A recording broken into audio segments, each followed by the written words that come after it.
I'm Swedish. The company is Danish. Well, the company is actually majority owned Swedish now. Anyway, Right. So Yeah. even though my chairman thinks it's Danish. No, I think the cups. It is the values. I mean, the way we approach business, the way we present our product, the way we try to deliver on our promises. Yeah. That it is to be. I think that is the core. That is the personality of what we're doing. Yeah. I would say. Yeah. We have these core values. We have a few of them are a bit alien for some of my guys because they're not. The word humble is something we need to explain for them more carefully. Yeah. And I still don't get it sometimes. Yeah. Of course, being a sales guy, marketing guy, to be humble, It's maybe tricky. But they don't really get it. They don't get it. So I mean, it's also about trying to lead with example. I'm trying to say humble myself sometimes, but it's not easy. Excellent. Okay. I was going to ask you a question about the context. So just over the next few years, how can you see the marketplace changing or evolving? The marketplace. Yeah, I mean,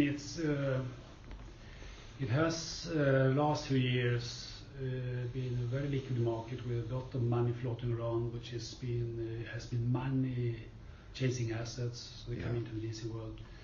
It has been certainly maybe less on our side, more on the narrow bodies. That has been very aggressive pricings, which is unsustainable. I mean, so I think that will change. I think the interest rates will start to creep up. Liquidity start to shrink a bit. There will be less price competition. I would imagine that will happen. Yeah. I think some of the players maybe start to withdraw or consolidate what they have. Yeah.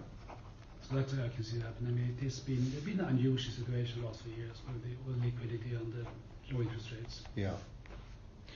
And in terms of how business is done, in many other markets, you've seen technology disrupt how markets work. Can you see that happening in your field, or is it unlikely to change very much? No, I'm too old to believe it will change. Okay. No, I mean it's a joke. Well, it's not joke. Aside from that, I'm not joking. I love it. No, it is the business we are in is very much. The customers. I mean, you establish relationships. You know the customers. Of course, we can use tools to make it better. You can make it more efficient. So, but still, it's the personal interaction. I think we won't go away from that. Okay. It's still be there. Yeah.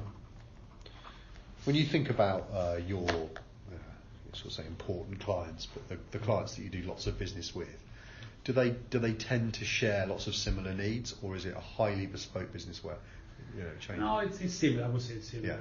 Of course, we try to think also that we can do bespoke solutions, but quite often it's the same stuff. It's really the leases, the terms are very similar. It's more the relationships and the organization supporting the lease from our side.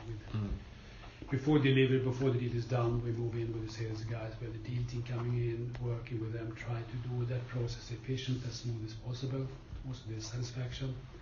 And once we deliver the aircraft, we have the team living with the lease asset management, lease management to do the invoicing. So there's also interact with the customer. So normally we should try to have the interaction in all steps with the customer, with the view then to have relationships established, and also if something happens, they know who to talk to. We know each other. I was going to ask you that because lots of professional services companies are quite good at the sales point, and then once things start to move to execution, it falls down. Yeah. But you do seem to have a reputation for not doing that. So how have you done that? Yes, I mean we do. Yes and no. We have. The idea is that we have asset management, the guy looking after the aircraft. Yeah. So we have the sales guy initiating the deal. Once we get an LOI signed, the deal teams move in. It's the legal, commercial, technical. Get the contract drawn up and concluded together with the sales guys, part of that team. So once we deliver the aircraft, then asset management come in. These are the guys that look after the aircraft, follow up the technical matters. Okay. and they're supposed to do an annual or a semi-annual audit to talk to the technical team with the customer, see how things go, see that they maintain the aircraft the right way, and they're also there to actually prepare for the delivery at the end of the lease. Administration-wise, during the life of the lease, we have, of course, we invoice the rentals, we have maybe some variations. They also have the what called maintenance reserve, supplementary rent. Yeah.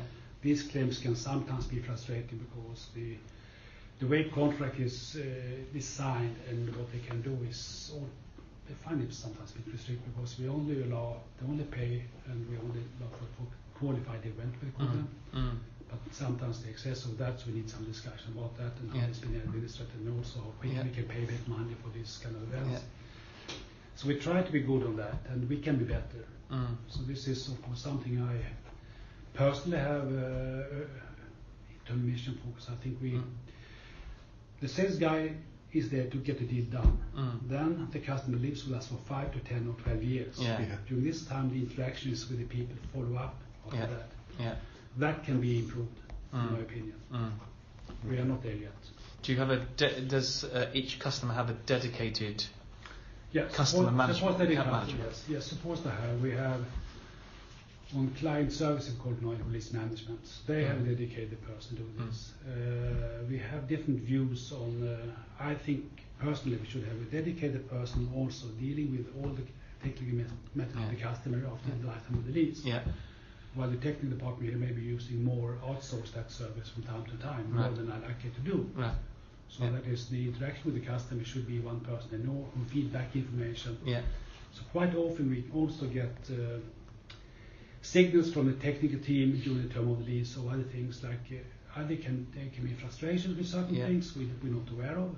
They maybe need more aircraft they haven't told us about. Maybe they prepare for an RFP. And then they discuss that with the technical team who then feedback to us. But if we don't have any interaction with them, we wouldn't know that until we get it. Can be proactive. So that can be improved. And that is where, from a marketing point of view, as I'm a marketing guy, I see the value of that. You know, technical guys are a bit different. They don't see the value of this.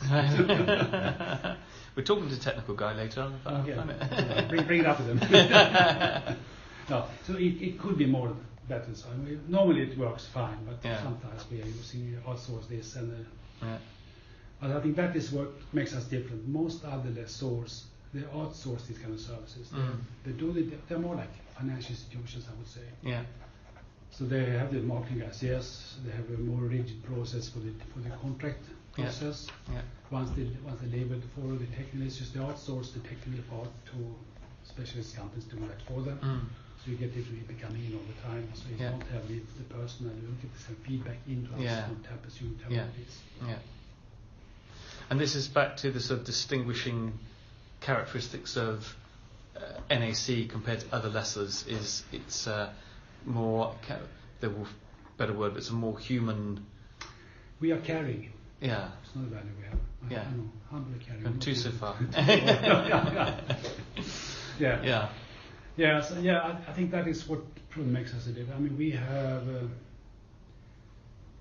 technical team. We have much more people in the technical team than we have on the marketing team. For instance. Much more. And we do this in-house. We have our own MROs on as well. That's another story. But we do invest in that, and I think we see the value.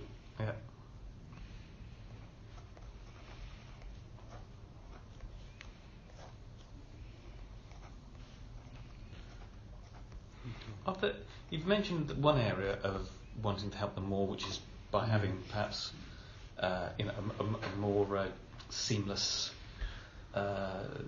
customer management through the process. Are there other things that you think, knowing the industry as well as you do, and the sector as well as you do, and knowing your clients as well as you do, that without straying away from your core competence of regional aviation, you can give them, or that they need, or you to help them? It can always be better. I mean, we can also have more product knowledge. We know it quite well, but we can also learn more things. Interaction with the OEMs can be improved as well. Of course, we like some OEMs see us as an extended marketing force and working closely with us. They see us as a tool for them to satisfy customers.